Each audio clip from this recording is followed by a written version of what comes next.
حضور میرا سوال تھا کہ ہمارا خدا میں لکھا ہوا ہے کہ کمیونزم سے لوگ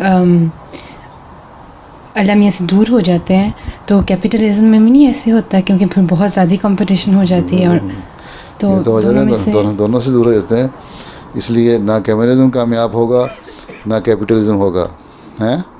اس لیے جو اسلام کا نظام نو ہے نا، نیو ورلڈ آرڈر، اگر اردو نہیں پڑھنی آتی تو خلیفہ المسیح کی کتاب انگلش میں بھی ہے ہیں اس نظام نو. وہ کتاب پڑھیں، اس میں کیپٹلزم کی برائیاں بھی لکھی ہوئی ہیں اور کمیونزم کی بھی لکھی ہوئی ہیں، اور اس میں بتایا ہوا کہ اسلام کا نظام جو ہے وہی آخر میں کامیاب ہونے والا ہے. کینیڈا میں مجھے کسی نے پوچھا تھا، ایک جرنلسٹ نے، میں نے کہا تم دیکھ چکے ہو کمیونزم کا بھی حال، تم اپنے دیکھ لیا اپنے کیپٹلزم کا بھی حال، دنیا داری کی جتنی ڈیموکریسی تھی اس کو تم نے دیکھ لیا ہے. اگر اور اسلام کا نظام جو تھا وہ پہلے 30 سال تک تو قائم رہا، اس کے بعد بھی بڑا عرصہ قائم رہا 1000 سال تک، لیکن اب تقریباً 1000 سال سے ختم ہے، جس کو تم نے نہیں دیکھا اور تم لوگوں کو پتہ بھی نہیں، تم تاریخ بھی دیکھنا نہیں چاہتے.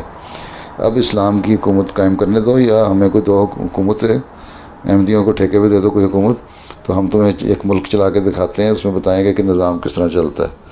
اور یا نہیں بھی تو اب اسلام کا نظام، جو حقیقی اسلام کا نظام ہے وہی کامیاب ہونا ہے. یہ نہیں کہ بگڑا ہوا ہم سمجھیں کہ ہم احمدی ہو گئے ہیں تو ہم بگڑ جائیں اور اپنی مرضیاں کرنے لگیں.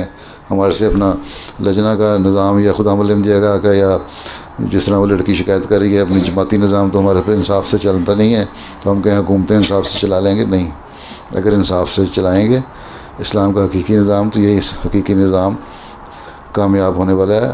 اللہ تعالیٰ کا فضل بھی اس کے ساتھ ہوگا اور تھیوریٹیکلی بھی یہی کامیاب ہونے والا ہے. ٹھیک.